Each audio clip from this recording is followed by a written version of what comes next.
really interesting to talk about. I'm going to ask you another in-depth question, I hope you don't mind.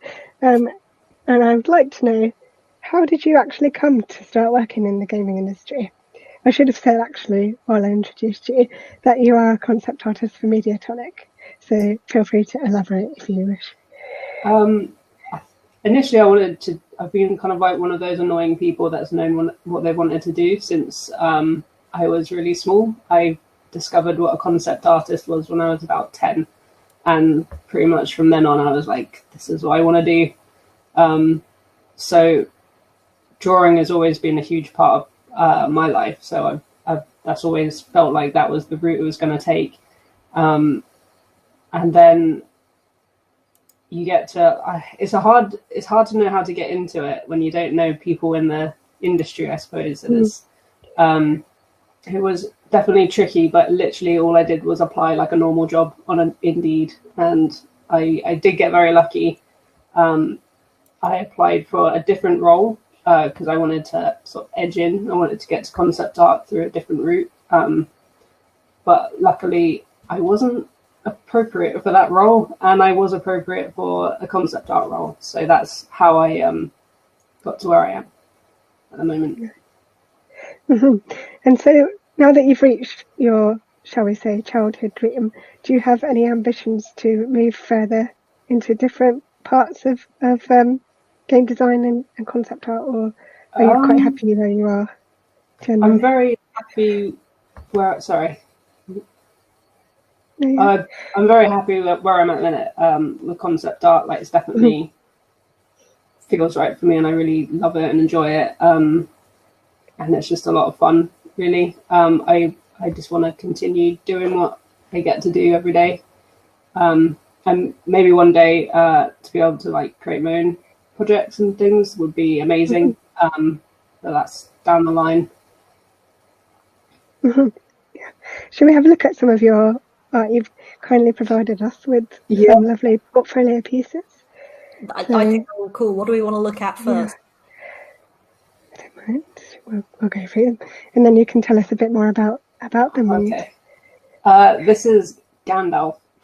So there's a character. It's called Character Design Challenge. I think it's hosted mostly on Facebook and Instagram, and it's great. Every month there's like a new theme, and some of them are original designs, and some of them are kind of redesigns of characters that already exist. And this was January or February. It was earlier this year, and it was Lord of the Rings. And Lord of the Rings was quite like fundamental for me because it was part of the like looking at the watching all the behind the scenes. It was sort of concept art processes from that was definitely like part of why I wanted to do concept art. And I'm also reading Lord of the Rings at the moment, so I just felt like I need to draw Gandalf or something. So it was really just kind of a vanity piece, I suppose, just a bit like indulgence.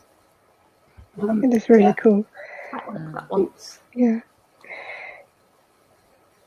It's funny, we were talking in the WhatsApp recently about how much popular culture kind of intersects into gaming and how it's influenced a lot of our gaming choices. Because we obviously a lot of us play games based on films or books as well, which is always quite interesting.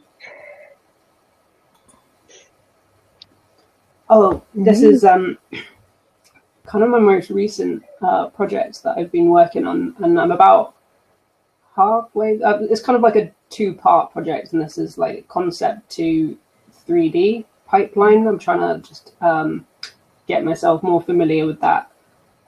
So this was the concepting point of it's just a basic kind of dagger that I've been like rendered up to like 2D. Like the finished version there. Yeah. And then I intend to model it in 3D and turn it into an asset that could be used. So it's just kind of like a thank you. Yeah. I really love the bug in the amber there. Yeah. Loving that. It reminds me of Jurassic Park when he has that in the top of his cane. Yes. Cool. Yeah. Yeah. It's a good reference. Mm-hmm. How many changes on average does a concept art piece go through from like initial design to So sort of many. finished in-game Well, thing?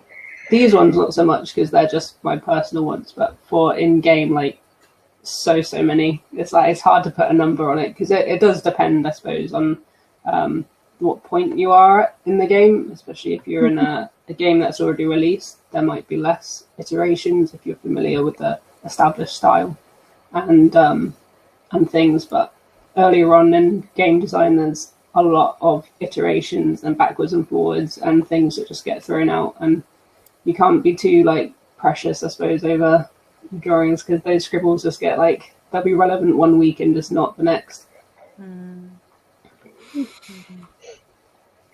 I wanted to ask about the this one, basically the spooky ice cream. I just wanted to know where can I see a spooky ice cream? This one was just it was last year, and I just hadn't really drawn for a while.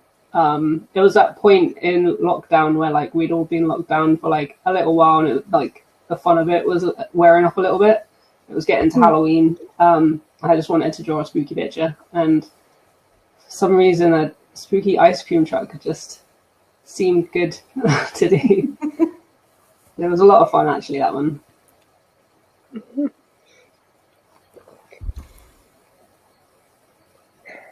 What's your kind of primary medium? I'm assuming that you do a lot of digital art, obviously, but like, do you draw by hand as well and things? I pretty much exclusively do digital art these days. I used to do a lot of traditional art, especially at uni. I didn't do a course for game design or anything like that. I did illustration, which was very, or my course specifically was very like traditional based and printmaking and things like that.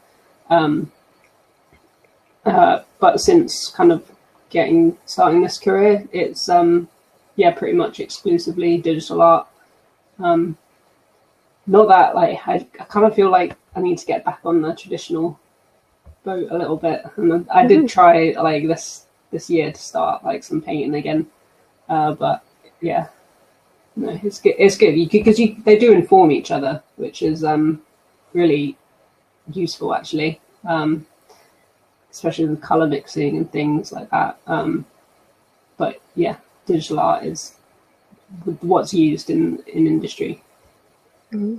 Yeah.